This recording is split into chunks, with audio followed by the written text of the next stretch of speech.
My dad sold my soul to the devil. My dad is what they call a macho man. All he wanted was sons. He lived and breathed for another Keller boy. Naturally, when my older brother was born, he was overjoyed. 3 years later, he begged my mom to have another son. When he found out we were twins, he was excited to have 3 sons. So when my brother and I came out and he saw that I was a girl, he was despaired. I've always been his least favorite kid, and he never tried to hide it. While he named my brothers Anthony and David, which mean priceless and beloved respectfully, he named me Lilith, which literally means night monster. While my brothers and mom tried to soften that direct punch to the gut by calling me Lily, he insisted on us all calling me Lilith, so I could feel the disappointment that he felt the day I was born. Clearly, him and my mom did not stay married, and quite unfortunately, he signed for full custody when Anthony was 5, and David and I too. Things just got worse from there. If he took Anthony and David out to eat or to see a movie, I was to stay home. He spent all his time playing sports with my brothers and wouldn't let me join, even though I, as a girl, actually showed a genuine interest in what he was doing with my brothers. When I was 4, Dad got cancer. And from what I heard, it was supposed to be terminal. That's where the title of this story comes into play. Yep, he made a deal with Satan. 15 more years of life if he sold one of his children's souls. And big surprise, he chose me. So once I die, it's off to hell, no matter how little I sin or how much I pray. The first time I remember something happening to me was about a month after my dad made that deal. I was in my tiny, cramped room trying to sleep on a bed I outgrew years ago, while my brothers and dad watched a movie downstairs, when I saw it. This thing in my closet. It was pale, with gaunt, sunken eyes and a gaping mouth, its long and bony fingers wrapped around my closet door. There was no question that this thing was a demon. I immediately cried for my dad, who stormed up the stairs and gave me a proper beating for interrupting his movie night with his kids. After that, he called me a little girl for crying and locked me in my room. As I cried all that night, the demon simply watched me from the closet, unmoving. Demons watching me were pretty normal from then on. Sometimes it would be the pale, gaunt thing in my closet. Other times a dark figure hovering over my bed. And on bad nights, a horned figure with glowing red eyes would stare at me, taunting me through the window. After a while, I stopped being scared of them. One night when I was 9, the gaunt creature was back in my closet staring at me while I read. He began to make this really weird growling noise, to which I shushed him. He then did something he never did before. While he would occasionally wrap his hand around my slightly ajar door, he never actually came out of my closet. Until that night. In one swift movement, he tore open my closet door and stood up fully, revealing he was taller than the ceiling itself. He bent his neck in an abnormal way to fit under the roof.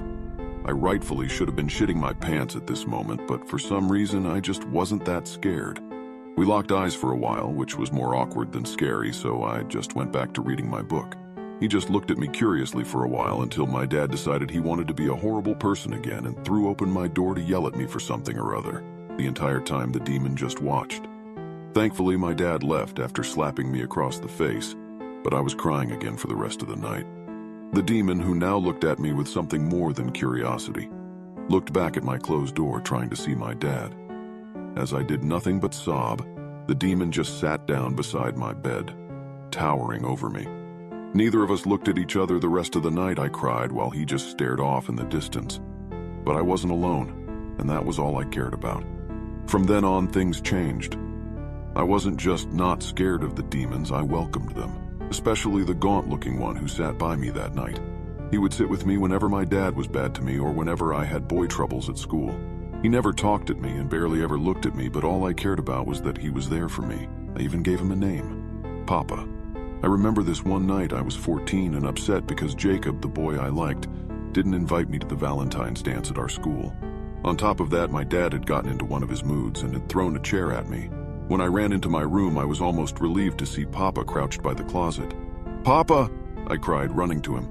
It was stupid, I know. I was calling a literal demon Papa, but I had nobody else.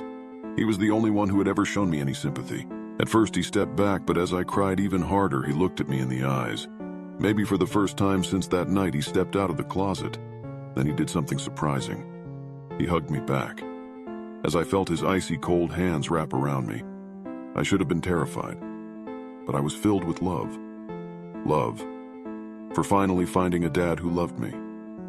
But one night, as I was reading To Kill a Mockingbird for my school project, I made a mistake. Papa looked curious, so I decided to read out loud to him. I guess I made too much noise, though, because David opened my door. "Lilith, what the heck is that?" He screamed, and my dad came rushing up.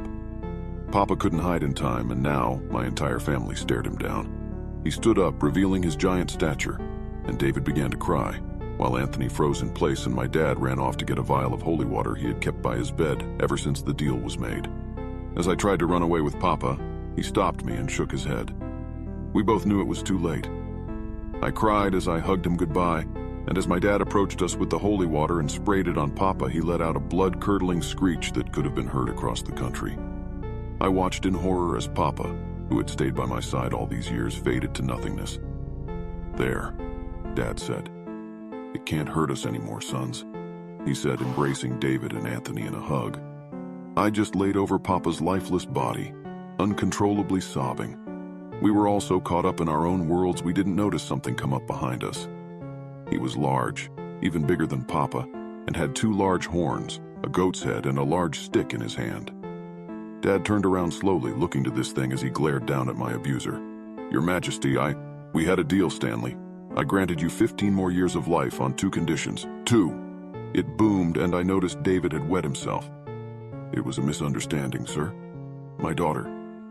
You were granted 15 more years of life on the conditions that I get your daughter upon her death, and you never harm anyone ever again. Do you understand?" It asked. "Yes, and I haven't, promise." The creature laughed. "First you break a promise, and now you lie? To His Satanic Majesty himself? Seeing you have not only harmed your daughter her entire life, but have killed one of my best minions? You have broken my trust. I'm breaking off the deal." My dad got down on his knees. "No, please, I'll do anything," he begged. Satan looked at me. "There is one way. If Lilith, your daughter, and the one you cursed, forgives you, I will set you free and you will live the rest of your life." My dad slowly turned to me and put on a smile. "Hey, Lily, what about it? Look at me, I'm your dad, your Papa. I raised you. Don't you love me? I'm your dad," he said, getting more agitated as I stared at him. "It's up to you, Lilith," Satan said. I looked to Papa's body on the floor, then back to my dad. "Come on, are you really gonna believe Satan?" my dad said, pleading to me. I glared at him. "My dad is dead. You killed him," I said. "I don't forgive you." And with that, Satan dragged my dad down to the netherworld, my brothers and I hearing his screams until it was far away enough that it faded away, to where he could never hurt me again. As my brothers cried in the loss of their dad, I walked back to Papa, on the ground, and kissed his forehead. "Goodbye, Papa. Thank you."